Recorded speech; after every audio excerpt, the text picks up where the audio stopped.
So in anime, we are shown some of the most heroic, inspirational, Look at Curry, man. and loving characters in all of fiction, but in the same media, we are also exposed to the most evil and sadistic characters of all time. Like we have aliens who commit genocide for fun, people who are reminiscent of Come Alone, and characters who be on that straight Diddy stuff. Just without the parties, they're real straight sickos, but somehow above all those villains stands the most vile character in anime history, at least in my opinion, who in just his one episode appearance disturbed the entire anime community for years to come, and he did all that while only being a researcher. Let me explain. The episode starts off with the State Alchemist facing off against some shadowy dude in some shades. And as a State Alchemist, you got a reputation to uphold, because you're supposed to be that guy. So the mustache man knew that his legacy was on the line tonight, so he decided to lock in by equipping the metal gloves and summoning hella cannons. But this alchemist doesn't know he's facing the most underrated anti-hero in fiction, as Scar just weaves all that artillery. So then the dude summons some chains like he's Kurapika before locking Scar in a safe. Ooh, got his ass! And so far, bro's bag is having metal gloves, metal cannons, metal chains, and metal safes. Are we sure that he's not the real Full Metal Alchemist? Well, we get an answer straight away that this guy is in fact not the main character, as he thought he secured easy pickings and tried to get up close to peek the loot, only to get straight palmed like how Shaq did Drewski before getting murked. Fatality. And if you thought that all this immediate action would set the tone for what's gonna happen next, you couldn't be more further than the truth. As it cuts to Edward and Al being recommended to Shou Tucker, a state alchemist who specializes in chimera creations, which they thought could maybe be a link to restoring their bodies back to normal. But Shou isn't the one who created the chimera ant arc, or the one who created the chimeras that Yugi uses, so that has me wondering, what has he even done then? Instead, the only chimera that he was able to create was one capable of conducting human speech. And at first, that seems kind of impressive. It's like when Mouth was able to teach himself how to talk like a human. But that's until you hear the only 4 words that this chimera muttered, which were "Damn." That's the type of phrase Robin was saying before she met Luffy. And the governments in this anime heard the chimera say that, watched it starve to death because it refused to eat, and said, yeah, we've seen enough, let's make this guy a state alchemist. And ever since then, he's been living off that title like how Kari's been living off that 2016 shot. Like that one discovery really changed his life, because otherwise, he looks like he would have been modding in Discord servers or spending 62 bands on Ruby Rose's OnlyFans. But anyway, Edward and Al pull up to Shou's crib, and ew. When I walked in that jail for the first time, you know what I smelled? I smelled butt ass.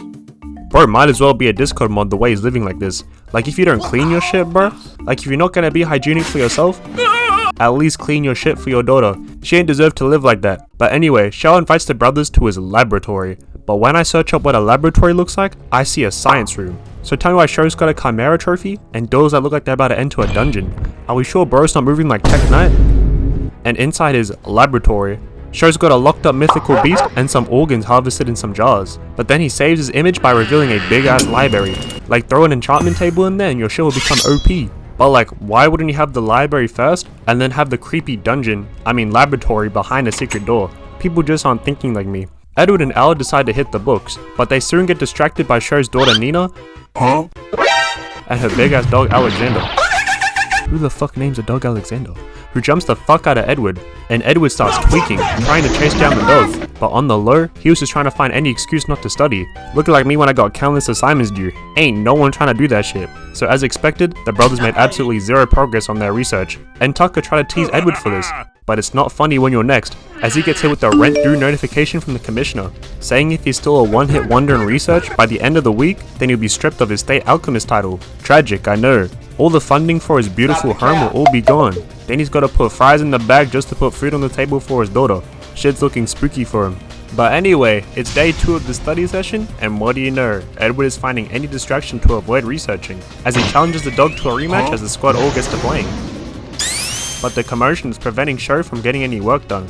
Like look at bro all stressed out, I know the feeling. It's basically judgment day for him, where the fate of his life is on the line and these motherfuckers are playing. They think life is all fun and games. And as he rubs his face, you can see that he's got that look in his eyes, that do whatever it takes kind of eyes. As it cuts to his prized possession, we get a little time skip to the end of the day where Shou is talking about his tragic backstory, about how his wife left him and made his and Nina's life all miserable. And one of the staple rules in anime is that when a character reveals their backstory, somebody's dying. And Shou's face looks all droopy like one of them parasites, until Nina tries to cheer him up with a positive attitude. And just like the meme, Shou locks in. Like you could literally see the light bulb go off in his head. Or you'd think he's completely lost it, as he says he'll dedicate some playtime to his daughter. Like, nah, he's trying to play games while he's on the clock. Bro's trying to risk it all. He thinks he's one of those last minute demons in the clutch. You're not that guy, pal. Trust me. You're not that guy. But unfortunately, it's all going just as he expected. As the next day, Al and Edward pull up to Shou's crib, and they found this guy looking all exuberant, jumping for joy, even hitting one of these. Because it turns out, he made a new scientific discovery, and just in the nick of time as well. Bro's just like me, can only perform when the lights are at his brightest. Like those last minute cramming sessions before the deadline go crazy. But I take it back when I said he's just like me for real, because I can't be associated with him, as he got that creepy look on his face, as we finally see his generational discovery. Pause! What is that? He's hyping this creature up like it's not just a chimera with a hair transplant. That's the type of shit Jaylen Brown needs, because ain't no way. But it turns out this thing can also talk. But that's got me confused, because Shou had already made a chimera that could talk.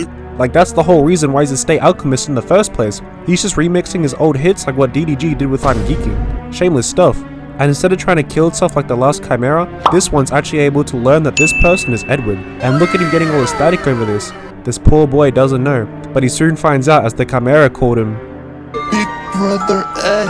And just like that, the realization settles in both the audience and Edward as the life in his eyes vanish. Edward finally puts 2 and 2 together, confirming that Shou pulled the same stunt 2 years ago by turning his wife into a chimera to obtain a state alchemist certification. Meanwhile, everyone thought she had just went to go get milk, but he had the audacity to do it again by making his own daughter do the fusion dance with a dog. Tragic, I know. He really sold his soul for a chip, and just look at his face. He's truly sadistic. He doesn't have any remorse for what he just did. He's more mad that he got caught, talking about, I would have gotten away with it too if it wasn't for the meddling kids. And this got Edward heated, as he charges Shou like how the chipmunks jumped that bully, and he starts lecturing Shou on obvious stuff like how tampering with his own daughter's life is evil, and Al's reaction kills me. Bro said, "What?" His slow ass only now just caught on to why Edward was crashing out. He was probably in the back the whole time thinking, man, what did he do to make them niggas that mad? But then Shou tried to do that Naruto talk no jutsu by saying how he and Edward are one and the same, as they both committed the worst taboo in alchemy, which is the act of human transmutation. They even used these fuck ass glasses to show how they're 2 sides of the same coin. And nah, the slander on my boy Edward is getting so egregious, like how they're doing NBA players on TikTok, I gotta call a timeout. No way Shou's comparing 2 children committing a taboo to try and bring their mother back to life when they knew what the potential risks were, to him jeopardizing his own daughter and wife's life, something that was out of their control, just for a certification. Nah, this guy's demented. And for spewing such heinous logic, Edward socked the shit out of Shou. And then hit another one, and another one, and another one. And he would have kept going too, but Al stopped him talking about some revenge is not the alchemist way. And that's cool and all, sticking to a code, but Shou was lucky that it was Al there and not me. Boy, if you don't... Because I would have been hitting one of these. Waste her! Waste her! Waste her! Let's go! I'm sick of her ass! I'm sick of that shit! No. I've been dealing with her shit since season... Oh yeah! Oh yeah! Oh yeah! And after all that's said and done, Shou was talking about some, I might not have my daughter no more, but at least I still got my certification. Like, hell nah. Luckily, Edward did the only logical thing and booted that shit away like he prime Ronaldo. The 2 brothers are obviously traumatized by what just happened, but we as the audience should be as well, because it's only been episode 4 of this anime and we've already been exposed to one of the darkest turns in fiction. As we cut back to the sicko who's sitting all depressed talking about, why does no one understand me? Like, bro, who's gonna tell him? Weird, buddy. You're weird. And the worst part is after all that, the fusion in Xander is still by his side, reinforcing how Shou's just a kid and oblivious to what just happened to her life. But just as we thought Shou was about to get away with all this, the main man himself pulls up as the cleanup crew, looking like the final boss, slamming all the guards, eviscerating the fuck out of Shou,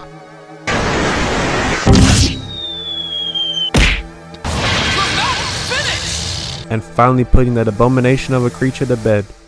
May they rest in peace.